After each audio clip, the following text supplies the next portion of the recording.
Daily Blast Live. We're talking about what you're talking about. Get real. You all ready for this? Dun dun dun dun. No. Y'all, just stop. This is a sham. Welcome to DBL. Happy Thursday, everybody. Lindsey Granger. Thank you. Yes, I'm here. You love it? I really love the introduction every time. It's really. I don't think we need it anymore, but I'm not going to stop. Please introduce me. I definitely okay? will. Every single time you're on the show. I'm the new guy here. People demanded Yeah, now. exactly. Yeah, Absolutely. it's what the people want. There's Tori now. All right. So let's get to it, guys. Welcome back. That must have been from another show. For a few years now, we've been following the story of Jussie Smollett. I'm calling him Juicy. That's why. Yeah. All right. So at the time of our show taping, Jussie is still awaiting to learn his sentencing and if he's going to prison. He was convicted on 5 felony counts of disorderly conduct for lying to police. Each count could carry up to 3 years, but experts say he may not see any prison time at all. What are we thinking? Good. I don't think he needs to go to jail. Okay. Like, I think that he definitely did something wrong, and he's embarrassed, humiliated. He wasted so much of Chicago's money. They have a vendetta against him, obviously, that they really want to get him back. And, you got him back. The man lost his job. He's probably going to owe hundreds, if not 100,000 or more in fines. Jail time. I mean, the communities that he offended the most, a lot of people are saying, okay, he needs to pay and get in trouble. You mean all of them? Well, I'm saying the ones that he actually, Black Lives were marching, and he's saying that, and then gay people actually fighting for their rights, and he's saying that, right? So he offended those two communities. As well as pulled some political strings. So let's go through that. Okay. Let's not just go through this because it's funny we say Jussie Smollett because of the Dave Chappelle thing, but tensions were running high, which they still are now, okay? He pulled on the racial strings. He pulled on gay versus straight homophobic strings. He also pulled the MAGA card and red versus blue, Democrat versus Republican. People believe that, and people were up in arms. They couldn't believe it, and they're like, see, I'm right. I knew this right. There has to be a lesson. Jail time, maybe not. Get a couple pictures of him on the side of the highway picking up trash. Chicago wins. He learns a lesson. We move on. Yeah. That's my 2 cents. That was great. That was good. You broke it down for me, too. I'm like, okay. I'm still talking. Honestly, I do understand that some people would be like, oh, he doesn't need any jail time. And I was like that up until I was like, well, when Lindsey was like, well, he's been humiliated and he's embarrassed. Well, I'm like, well, couldn't we apply that to every crime? Couldn't you say that to everybody? That, oh, they've been embarrassed. They suffered enough. Tori, back me up. He's been embarrassed on a different level. I stand either. I get it, but if he did get jail time, I wouldn't say this was like a he got written off the show. Yeah. First of all, that happens to a lot I mean, of I know people. that's not like cry me tears in your money bags. I know, but I'm just saying. the problem with him is that he triples down. It's not like he gets written off the show and then he gets taken to jail for all this. He doubles down and triples down. Now, I really believe in what you guys said. Community service is fine. The fines are fine because he's been publicly embarrassed. But when I say embarrassed, I mean with a capital E. This has just been huge in the news everywhere. But at whose fault? Right. Fair. I hear both. He's points. the one doubling down. He's the one strutting in the court like Conor McGregor. You know what I mean? Okay, once you commit to that level, he needs to commit fully. He committed for years now. There'll be no reason for him to get the guilty verdict and say, you know what? I got to own up to this. I would just go to the grave with the thing. He got the guilty verdict. We're waiting for the sentencing. That's what I'm saying, but he got it, and there's no reason to come out now I want to tell my truth, and I lied. Well, it's very odd to quadruple down on something that we all have called very, very easily a hoax. Yeah. Even in court, you know what I mean? So it's odd that he doubles and triples down that much. That's what's weird. If you say a lie enough, what do I say? You believe it. That's a George Costanza. I don't say that. Yeah, I don't say that only. Everybody says that. Everybody says. All right. So the Twitterverse is attacking Kim Kardashian. Say it ain't so. After she made some controversial comments about women in business. Yeah. Take a look at what she said to Variety. Get your up and work. It seems like nobody wants to work these days. That's so true. It looked like it's Saturday Night Live. So after her comments went viral, many on Twitter were quick to point out how tone-deaf Kim's comments were. And actress Jamila Jamil said, I think if you grew up in Beverly Hills with super successful parents in what was simply a smaller mansion, nobody needs to hear your thoughts on success/work ethic. I'm going to take Kim's side. So you guys go. Tell me. I'm going to take her side. I'm usually her biggest fan, and I think she stepped in this one. Not only because of, let's be honest, you're getting pretty close to the sun here, Kim, right? We know you didn't really work for everything you got. But second of all, people are now writing in about working for the Kardashians and how awful it was. And she goes on to say, have a good work environment, make people happy. And Kourtney Kardashian's like, yep, that's exactly right. And these people are like, I never got paid. I had to be freelance. Then they got mad at me when I went freelance.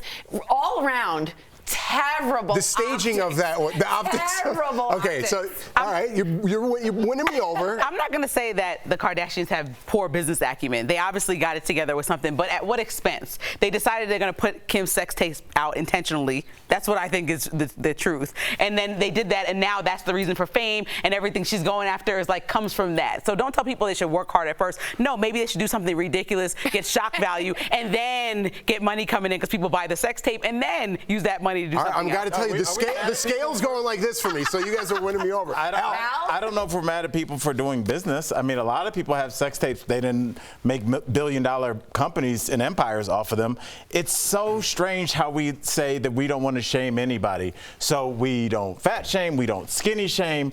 But no, it's okay I never to say rich that. Shame. It seems like it's okay to rich shame. You cannot be in control of who your parents are. No, I shame the Kardashians all the time. I like to people what they can't say now. No, I like to phony shame. Okay, these are the same people who put this image of a black woman's body basically out there and pretend like they didn't get work done and walk around saying all these things, doing all these things, but it's really fraudulent, lying about everything they do. Kylie saying she didn't get her lips done. Like, this is all a fraudulent lifestyle that you're selling to young kids that are obsessed with you, thinking they should copy off of you and do a sex tape too, or just be really hard business people. What is the story we just talked about? What, Jussie Smollett?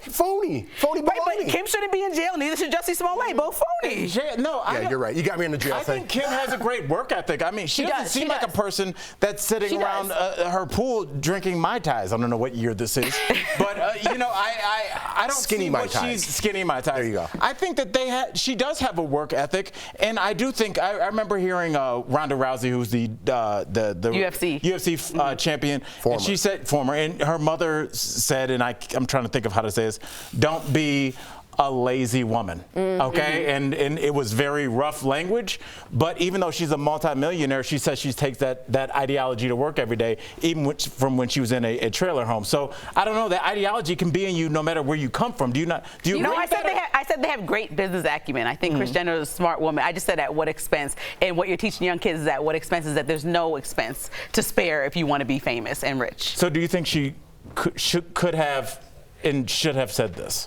Do you think that should she be allowed to say? No, because I think some people in middle America maybe who are watching her biggest fans are like, yeah, I am working hard. And so who are you talking to? Who are you directing this at? Are you directing this at young kids who want to make $100 grand right out of college? Fine. Let's take Kim Kardashian out of that, okay? Because I think she works hard. But because we brought up a bunch of different technicalities. Let's just say in general, do you think the generation coming up right now works as hard as the older generation? I think the generation coming up works as hard because you want to use their creativity and go after what they want. And people are more mad that they demand exactly what they want rather than get pushed around like we did, kind of. You have to work here for 10 years. You have to do this. I think they just want what they want and they're going to learn the craft, from what I've seen. Me too, and I totally agree with that. But I agree with her. I'm from the school of hard work. Work hard, you get what you put in. You get out what you put in, right? I feel like this era, or what we're going through now, people want something for free. The more they complain, the more they get for free, and they don't want to put in the work. That's because they're drowning in debt that's overwhelming for this entire generation. So does that make them so they shouldn't work as hard? No, do you agree that they work as hard? I think they do work hard, but I think it's a gig economy. I think they're doing freelance, and that doesn't look like your normal, I'm at GM for 50 years.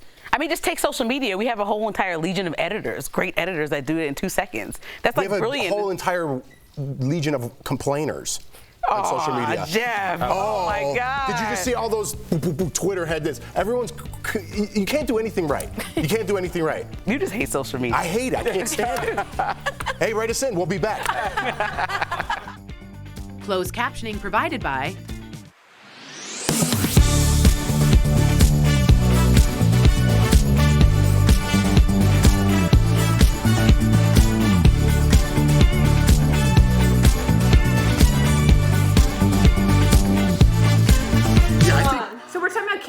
really a good worker, but I don't think that's the issue. No one thinks she doesn't have a good work ethic. I think what it means is, the issue is, but Chris, I don't think that's the issue. It's not we don't think she's a good work ethic, is that she is explaining that her working hard got her to where she is in that way. And she also doesn't treat her employees very well. So it's a bit of a tongue-in-cheek. It also helps to have a really big trust fund. Yeah, I don't like that comment. I wouldn't oversay that. You were trying to make it seem like she treats all her employees bad. I don't think that's true at all. Maybe no, but there's been disgruntled ones, but I could probably find 50 others. I like how Kelly is just yelling stuff like people did on the streets in New York in 1983. I disagree. Anything bad about the Kardashians?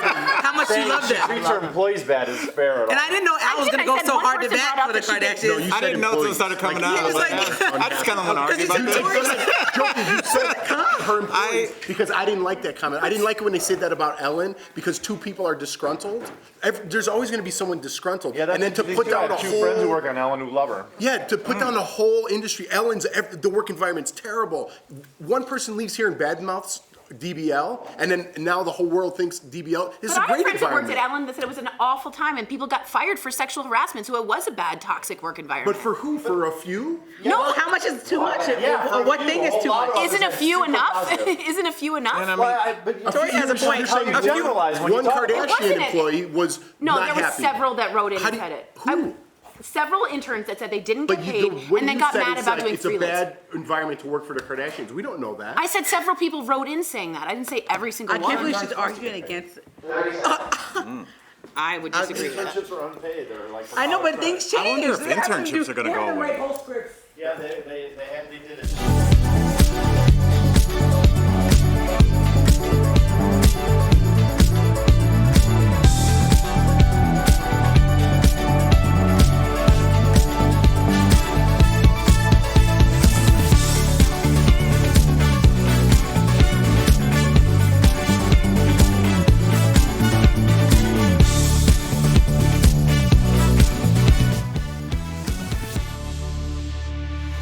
Welcome back. Tiger Woods got emotional last night when he was inducted into the World Golf Hall of Fame.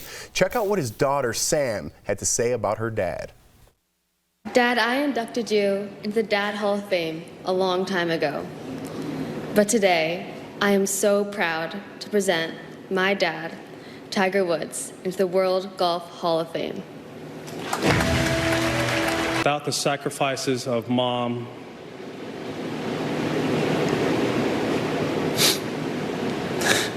who took me all to the future golf tournaments, Dad, who's not here, but who instilled in me this work ethic to fight for what I believe in.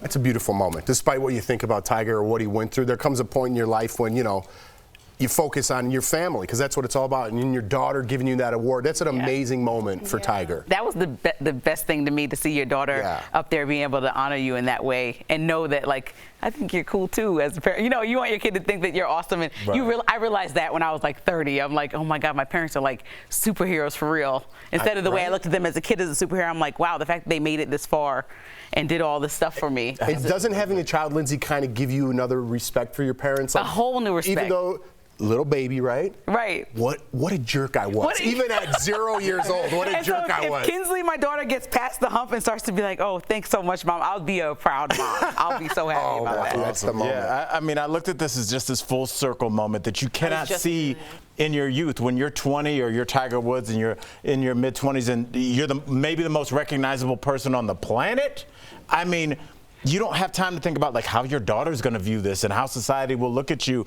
But as you get older, as I looked at him, it's like he looked like an older guy in that photo, and that's not a shot. But just to be able to sit there and watch your life come full circle and watch your daughter see the man that you are becoming and see the things that you've overcome, I really appreciate that as somebody that's dealt with alcoholism and now look at my sons and they're my height. And just like realizing that they see and internalize everything, it's a big deal. And I'm happy for Tiger because it seems like he's getting a hold of whatever demons that were occupying him. Yeah, the word that came to my mind was redemption, right? Like this is his redemption moment. And for him to speak to his mom, who he loves so much, and to have her be proud of him in that moment and not disappointed or embarrassed or shamed, must have felt so just redeeming to come back and have a moment where she's proud of me again. And very happy for him. He deserves the comeback. Absolutely. Absolutely. When I see moments like this, it just reminds you, like, no matter what's going on social media, you know, we have a good time with it. What matters is what's close to you, your family, your close friends, and that's what matters. It's not about all the outside stuff, and we have to remember that. Right. Some of the outside stuff, we got viewers, but yes. We care about. I guess. Coming up on DBL, our interview with comedian Leanne Morgan, how she's combining her Southern charm and hilarious storytelling on her latest tour.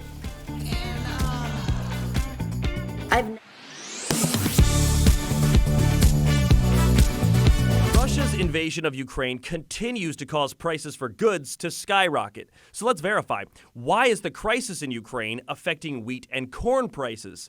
To find out, we went to 3 agricultural economists. Bill Hoagland from the Bipartisan Policy Center, Dr. Mark Welch from Texas A&M University, and Dr. William Ridley from the University of Illinois. All of our sources explained that both Ukraine and Russia are large sources of the world's grain supply. Russia and Ukraine export nearly 35% of all grain produced in the world. So if the conflict continues, Ukrainian farmers might not be able to harvest wheat and ship it out of their ports because of closures, and sanctions on Russia mean they can't sell their wheat to a lot of countries, and that will restrict global supply. But what about here at home? How much wheat and corn does the U.S. import? Well, none. We produce more than we need, domestically. Well, these are global markets.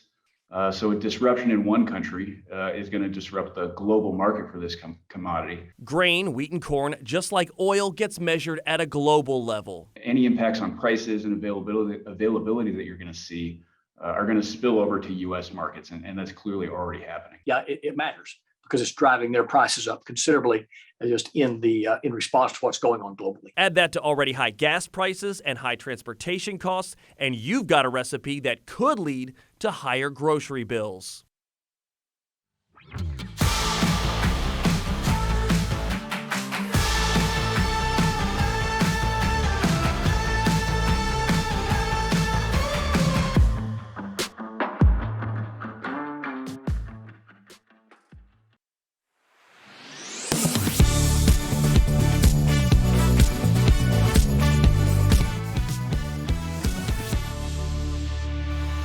Welcome back. Our next guest is quick with the joke or to light up your smoke, but there's some place that she'd rather be. Shout out to Gabriella. I'll read anything on the prompter. And that's on her Big Panty Tour. Check out our hilarious interview with comedian Leanne Morgan. Please welcome Leanne Morgan. Y'all, I watch y'all all the time from Knoxville, Tennessee. I am so thrilled to be on here. Shout out to Knoxville. That's what's up. We appreciate you, and we're glad you're here. You should be here because you're hilarious. Yes. Yeah, we wish we could have you in studio, Leanne, but you're going on tour to 100 theaters, which is crazy, but congratulations. I love it. You're calling it your Big Panty Tour. We've got to ask, why Big Panty? Well, y'all, I like big panties, and I hate to say that in front of Al and Jeff because I want them to know that I was so cute in the 80s. I really was, but and I used to wear tiny panties. But I'm at an age and a time in my life now where I like a big panty. It says comfort to me, freedom. It's like a whole movie, a movement. Let me say that. The Big Panty Nation is what I'm doing out there in the United States. I have women bring panties to my shows. People wear put an extra pair of panties, big flesh-colored panty from Sam's in their purse in case something goes down. And that's why I named it that. Is that crazy? And let's be honest, Tori, I love big panties are better. Way better. I'm wearing my big ones today. I think I am too. I wish I could show y'all, but I am. Out of respect. Oh, no, look at JL. Thanks for the transition into this question. So, Leanne, thank you so much for watching the show, first of all, and being here. Congrats on your first grandbaby, who just turned 1. So I have a 2-part question here. How would you sum up being a grandma, and why isn't your tour called Granny Panties? Oh, that's good. That's going to be the next tour. So good. Well, that's a good one, but being a grandmama is the best thing that's ever happened to us. To me and my husband, we are loony and we are in love with our children. We got to have 3 and they are precious. And we wish we'd had 10, But when this grandbaby came along, that is a whole different love. And people would tell me that, and I felt like I received that. But you don't know until they come. It is unbelievable. And he is yummy. Aww. Y'all would eat his lips off. Oh, he is a dog. My Jewish mother's watching, and I don't have children for her, so this has been a great segment for me. How did jewelry give you your big break? Talk to me, Leanne. Okay, so y'all, I met my husband at the University of Tennessee while he was stalking me. And we moved to the foothills of the Appalachian Mountains. And he had his own business, bought us used mobile home business, yes, glamorous. And to just, make a little extra money, I started selling jewelry like women sell Tupperware. And I was supposed to talk about jewelry, and instead I was talking about breastfeeding and hemorrhoids and my husband not waking up with the baby in the middle of the night, and it would make me so mad I could have killed him. And women thought I was funny and started booking a year in advance to have jewelry parties with me. And so the company noticed and asked me to start speaking at their big conventions.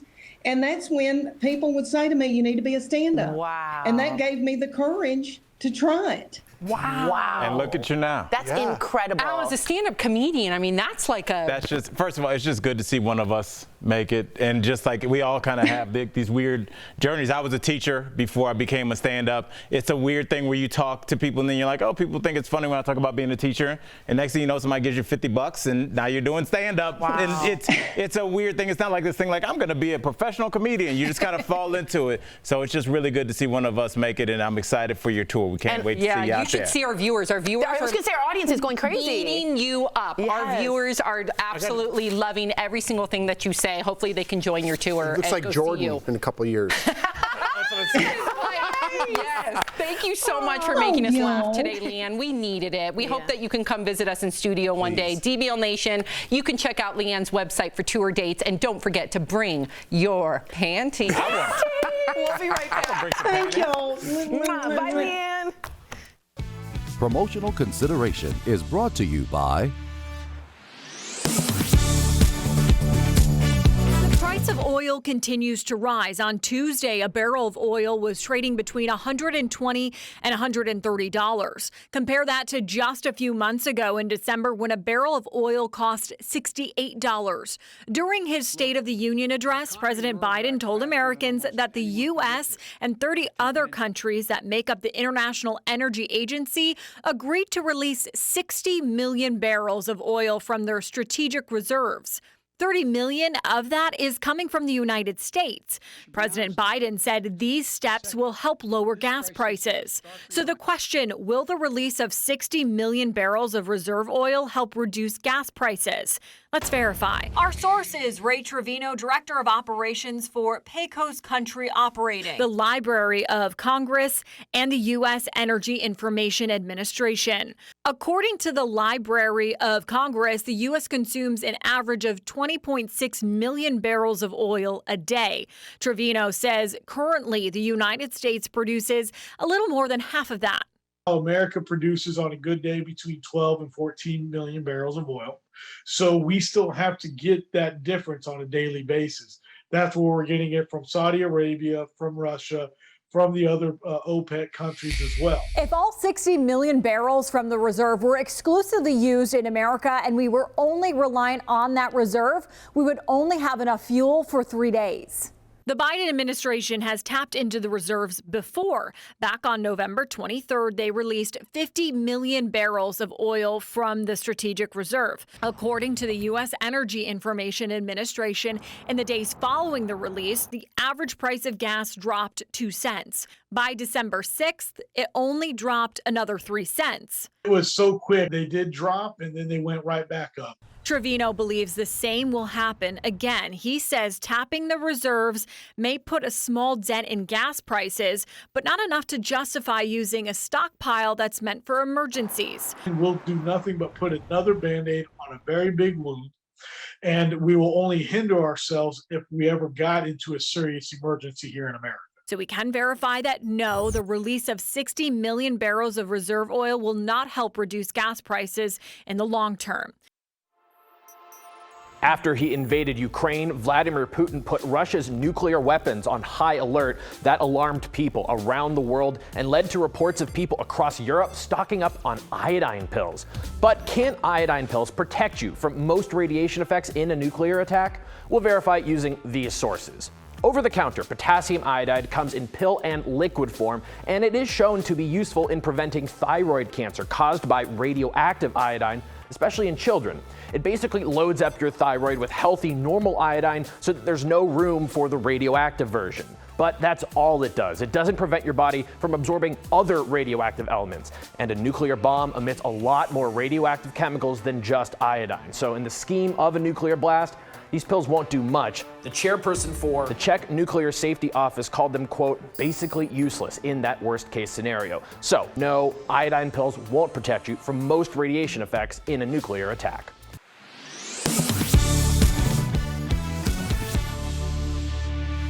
Welcome back. Get your phones ready because we've got a QR code for you to shop right in the palm of your hand. Check out these deals from Morning Save.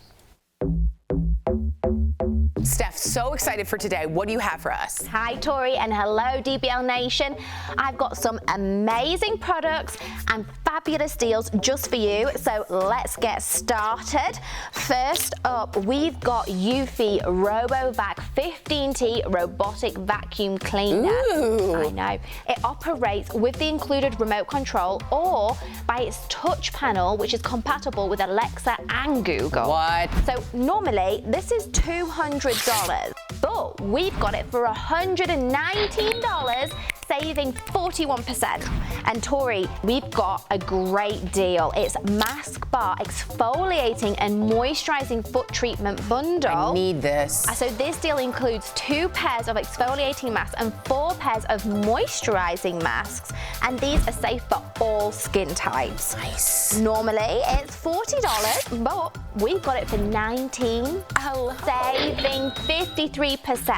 Now, Tori, we've got Brookstone Beauty 4-piece hair and face accessory set. Nice. So the deal includes 1 headband, 1 facial brush, 1 hair turban, and 1 brush. So normally this whole set is $80. We have it for $20.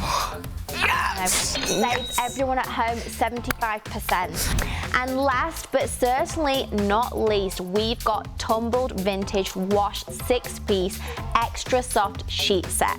So the deal includes 1 flat sheet, 1 fitted sheet, and 4 pillowcases. Ooh. It's so soft, I just want to cuddle it.